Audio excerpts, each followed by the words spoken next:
Continuando com o estudo do livro de Mateus, hoje vou meditar no capítulo 20. O capítulo 20 vai tratar da parábola dos trabalhadores na vinha. Mas antes vou fazer uma oração. Senhor Deus Todo-Poderoso, que o Senhor possa me instruir nesta parábola, neste capítulo, que o Senhor possa me ensinar e que eu possa ter mais e mais sabedoria, Pai, para poder ensinar a Tua palavra. É o que eu te peço, no nome de Jesus. Amém. A parábola dos trabalhadores na vinha, Jesus vai comparar o reino dos céus a um proprietário que sai ao longo do dia para contratar trabalhadores para a sua vinha. Começa dizendo assim: porque o reino dos céus é semelhante a um dono de casa que saiu de madrugada para assalariar trabalhadores para a sua vinha. Esse dono da casa que saiu de madrugada significa Deus.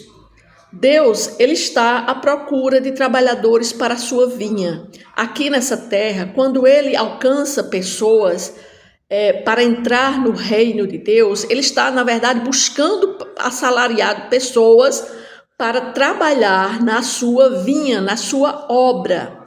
É isso que essa parábola vai tratar, da busca de Deus por pessoas para trabalhar no seu reino. No versículo 2 diz assim: e tendo ajustado com os trabalhadores a 1 denário por dia, mandou-os para a vinha. Saindo pela 3ª hora, viu na praça outros que estavam desocupados e disse-lhes: ide vós também para a vinha e vos darei o que for justo. Eles foram. Tendo saído outra vez, perto da hora 6ª e da hora 9ª, procedeu da mesma forma. Saindo por volta da hora 1/10, encontrou outros que estavam desocupados e perguntou-lhes: por que estiveres aqui desocupados o dia todo? Responderam-lhe: porque ninguém nos contratou. Então lhes disse ele: ide também vós para a vinha. Ao cair da tarde, disse o senhor da vinha ao seu administrador: chama os trabalhadores e paga-lhes o salário, e começando pelos últimos, indo até os primeiros. Vindo os da hora 1/10, recebeu cada um deles 1 denário. Ao chegarem os primeiros, pensaram que receberiam mais, porém também estes receberam 1 denário cada um. Mas tendo recebido, murmuravam contra o dono da casa, dizendo: estes últimos trabalharam apenas 1 hora, contudo os igualares a nós que suportamos a fadiga e o calor do dia todo. Mas o proprietário, respondendo, disse a um deles: amigo, não te faço injustiça, não combinaste comigo 1 denário? Toma o que é teu e vai-te, pois quero dar a este último, tanto quanto a ti. Porventura não me é lícito fazer o que quero do que é meu? Ou são maus os teus olhos porque eu sou bom? Assim os últimos serão primeiros e os primeiros serão últimos, porque muitos são chamados, mas poucos escolhidos. Ou seja, Deus estava tratando aqui da sua vinha, do reino dos céus. Ele estava comparando o reino dos céus com um proprietário que sai ao longo do dia para contratar trabalhadores para a sua vinha. Só que esse dono dessa casa, esse proprietário, ele sai e combina pagar um salário, a pagar 1 denário por dia.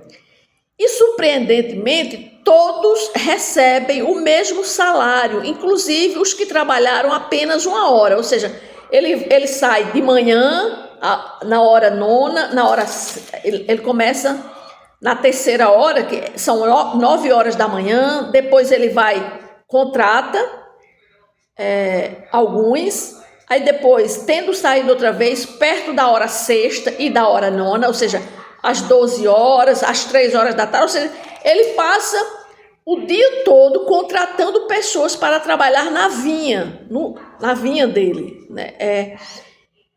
É uma parábola. Então, e no fim, às 5 horas da tarde, ele contrata mais pessoas, mas só quando ele manda o administrador pagar o salário deles, ele começa pelo último que foi contratado às 5 horas da tarde e lhe dá 1 denário. E aqueles que foram contratados de manhã pensavam que iam receber mais, porque eles passaram o dia todo trabalhando.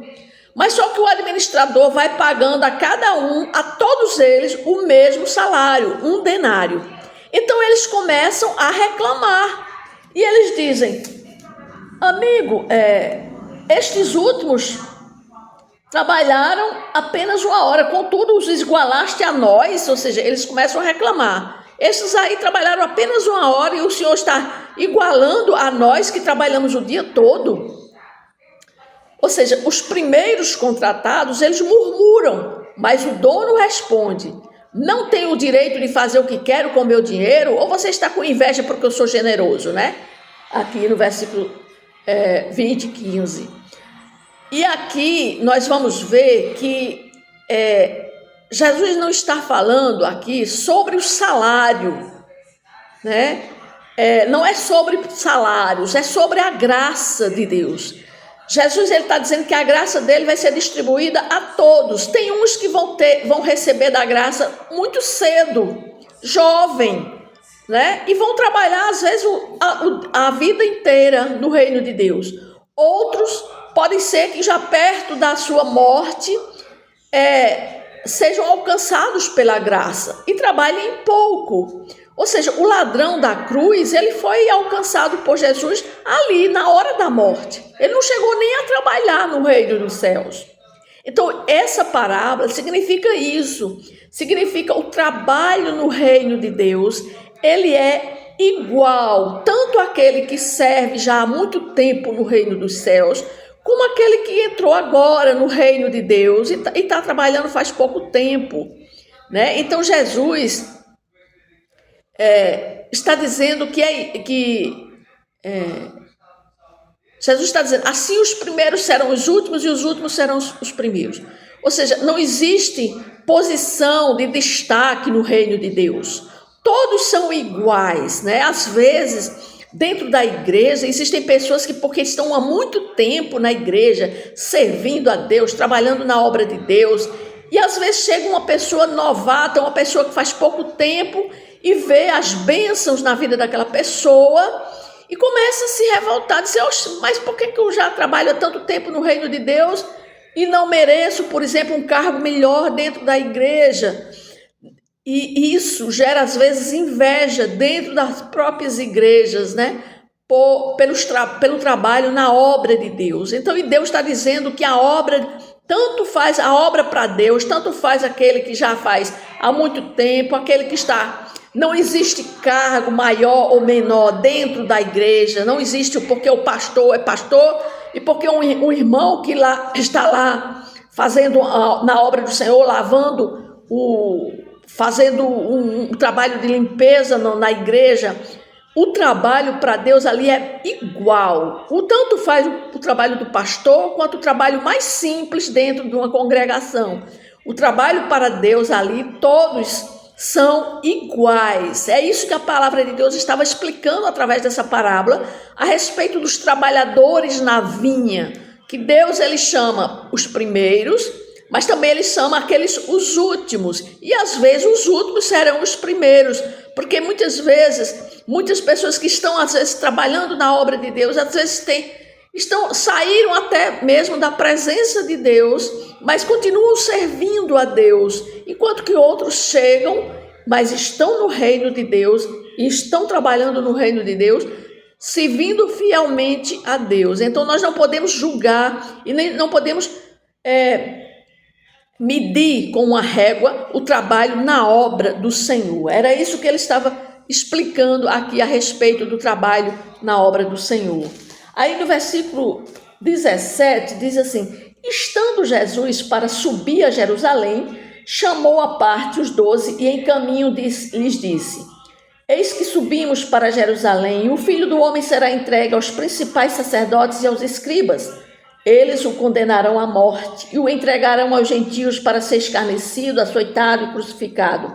Mas ao terceiro dia ressurgirá. Então aqui Jesus sobe para Jerusalém, né? Ele sobe para Jerusalém, chama os 12 discípulos e diz claramente o que iria acontecer. Ele fala sobre sua morte, diz que eles condenarão à morte, né?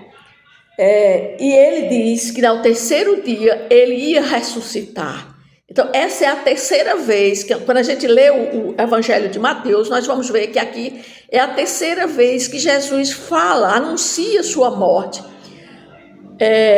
Começou lá em Mateus 16, 21, quando ele começou a falar a respeito da sua morte. Ou seja, ele estava preparando os discípulos para a sua morte, mas os discípulos ainda não estavam compreendendo totalmente o que ele estava dizendo, né? No versículo 20, então se chegou a ele, a Jesus, a mulher de Zebedeu, com seus filhos, e adorando, pediu-lhe um favor. Perguntou-lhe ele, que queres? E ela respondeu, manda que no teu reino estes meus 2 filhos se assentem, um à tua direita e a outra à tua esquerda. Mas Jesus respondeu, não sabeis o que pedis. Podeis vós saber o cálice que eu estou para beber? Responderam-lhe, podemos. Então lhes disse, bebereis o meu cálice, mas o assentar-te à minha direita e à minha esquerda não me compete concedê-lo. É, porém, para aqueles a quem está preparado por meu Pai. Ora, ouvindo isto, os 10 indignaram-se contra os 2 irmãos. Então Jesus, chamando-os, disse, sabeis que os governadores dos povos os dominam e os que os maiorais exercem autoridade sobre eles. Não é assim entre vós, pelo contrário, quem quiser tornar-se grande entre vós, será esse o que vos sirva. E quem quiser ser o primeiro entre vós, será vosso servo. Tal como o Filho do Homem, que não veio para ser servido, mas para servir e dar sua vida em resgate por muitos. Ora, Jesus tinha acabado de falar a respeito da parábola dos trabalhadores na vinha, aí vem e ele fala, prediz a sua morte, em seguida vem o pedido da mãe de Tiago e João perguntar para saber o cargo, será que João e Tiago tinham o direito de sentarem à direita e à esquerda de Jesus. Ela estava pleiteando cargos ali no reino de Deus, né? Porque a mãe dos filhos de Zebedeu, né, faz um pedido. Ela quer que os filhos dela se assentem à direita e à esquerda de Jesus. Ou seja, o pedido daquela mulher estava revelando o coração humano, buscando o quê? Reconhecimento, posição. Ela queria que seus filhos fossem bem destacados no reino de Deus, junto a Jesus, para que as pessoas pudessem reconhecer. Ela estava seguindo o coração humano, buscando reconhecimento, buscando posição. Aí Jesus responde com uma pergunta, podem vocês beber o cálice que eu vou beber? E eles respondendo prontamente, podemos, sem perceber as implicações. Eles responderam de uma forma que não entenderam o que é que Jesus estava falando. Aí Jesus confirma que eles participarão do sofrimento, mas lembra as posições no reino perante ao Pai. Ou seja, somente o Pai, Deus, é que poderia designar que posição eles poderiam ter dentro do reino. Porque Jesus tinha acabado de dizer que não existe posição dentro do reino de Deus. E ele ali, a mãe de Tiago, estava falando com o coração humano. E Jesus responde dizendo que ele, Deus, Jesus, queria sofrer. Jesus confirma que eles participarão do sofrimento, mas as posições no reino pertencem ao Pai. Esse diálogo, ele lembra-nos que nós muitas vezes pedimos bênçãos, mas não compreendemos, né, o preço do discipulado, como Jesus já havia ensinado lá em Mateus 10:38. Ou seja, nós temos que pagar um preço. Ali Jesus estava dizendo, olha, vocês vão sofrer comigo, mas a posição de vocês, somente o Pai é quem vai determinar. Né? E os outros discípulos ficam indignados pela pergunta daquela mulher. E Jesus aproveita para ensinar a eles, dizendo, quem quiser ser importante entre vocês, vocês devem ser servos. Quem quiser ser grande, tem que ser pequeno no reino de Deus. As coisas são invertidas no reino de Deus em comparação com as coisas do mundo. É isso que Jesus estava dizendo. Porque Jesus, ele apresenta o modelo, que ele é o modelo. Ou seja, o Filho do Homem não veio para servir, mas não veio para ser servido, mas para servir e dar a sua vida em resgate de muitos. Ou seja, Ele foi um servo perfeito. Jesus estava dizendo isso para nós, está dizendo isso para nós, que nós não temos que ser grandes, querer ser grande no reino de Deus. Nós, ao contrário, nós temos que ser pequenos. Nós não podemos se vangloriar, ser soberbo dentro do reino de Deus. Se a gente trabalha na obra do Senhor, nós não podemos querer ser melhor um do que o outro, né? Isso foi o que Jesus ensinou aqui através da sua palavra. Aí no versículo 29 diz assim: saindo eles de Jericó, ou seja, Jesus e seus discípulos, uma grande multidão o acompanhava, e eis que 2 cegos, assentados à beira do caminho, tendo ouvido que Jesus passava, clamaram: Senhor, filho de Davi, tem compaixão de nós. Mas a multidão os repreendia para que se calassem. Eles, porém, gritavam cada vez mais: Senhor, filho de Davi, tem misericórdia de nós. Então, passando Jesus, chamou-os e perguntou: que quereis que eu vos faça? Responderam: Senhor, que se nos abram os olhos. Condoído, Jesus tocou-lhe os olhos. Imediatamente recuperaram a vista e o foram seguindo.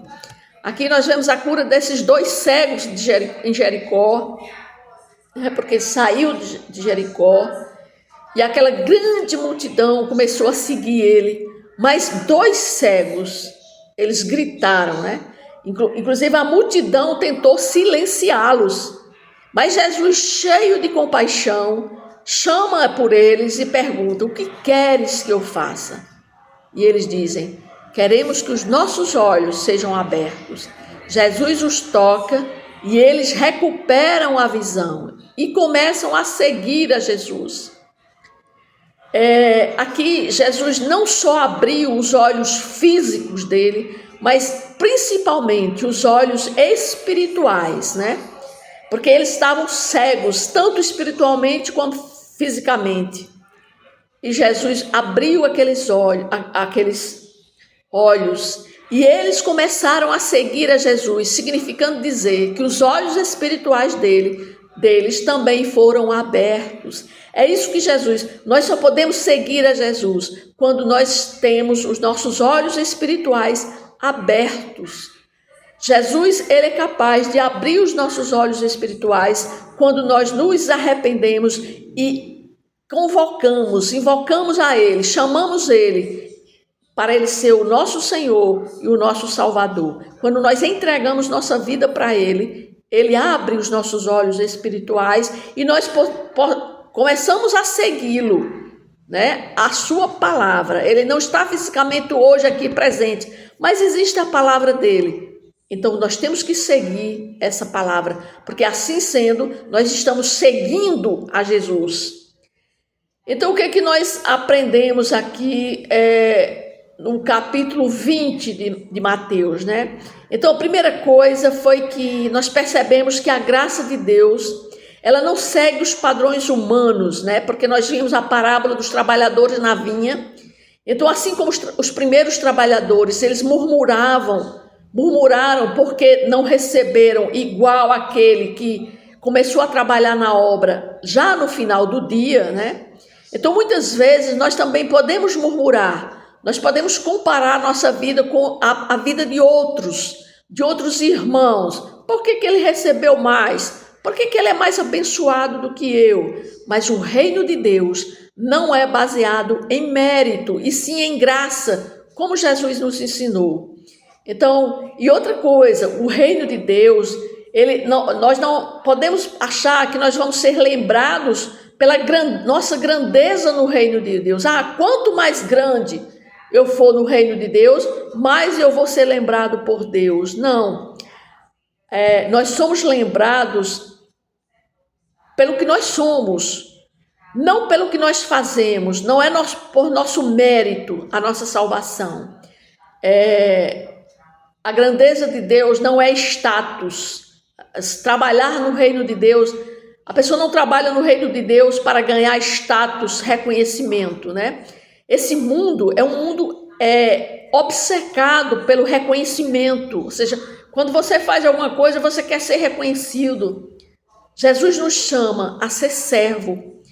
Isso é contra a cultura, mas o caminho que segue em seguir a Jesus, Esse é o caminho da verdadeira grandeza. Não é o caminho que a gente segue nesse mundo, né? Muitas vezes a pessoa tem status, posição social nessa vida, mas para Deus isso nada vale. Até mesmo dentro do reino de Deus, o status e a posição que nós obtemos dentro do próprio reino de Deus, para Ele isso não serve de nada. Para Deus todos nós somos iguais.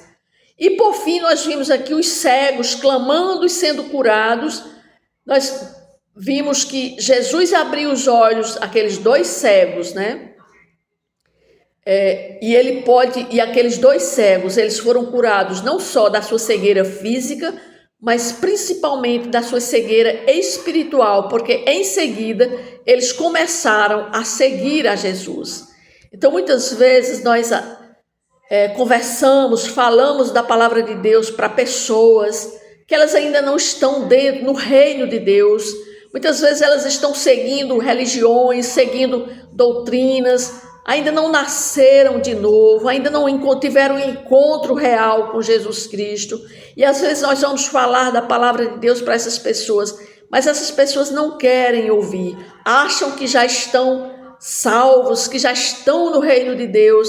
E muitas vezes nós vemos que não estão, porque essas pessoas ainda não tiveram um encontro real, pessoal com Jesus Cristo. Mas isso nós temos que continuar falando da palavra de Deus para essas pessoas, para que elas possam ser conduzidas ao caminho certo, que elas possam abrir os olhos para o reino de Deus, que é para a palavra de Deus, para seguir a palavra de Deus e ser um crente, um verdadeiro cristão, uma pessoa que segue verdadeiramente a Jesus, porque seguir a palavra de Deus é seguir a Jesus. Amém?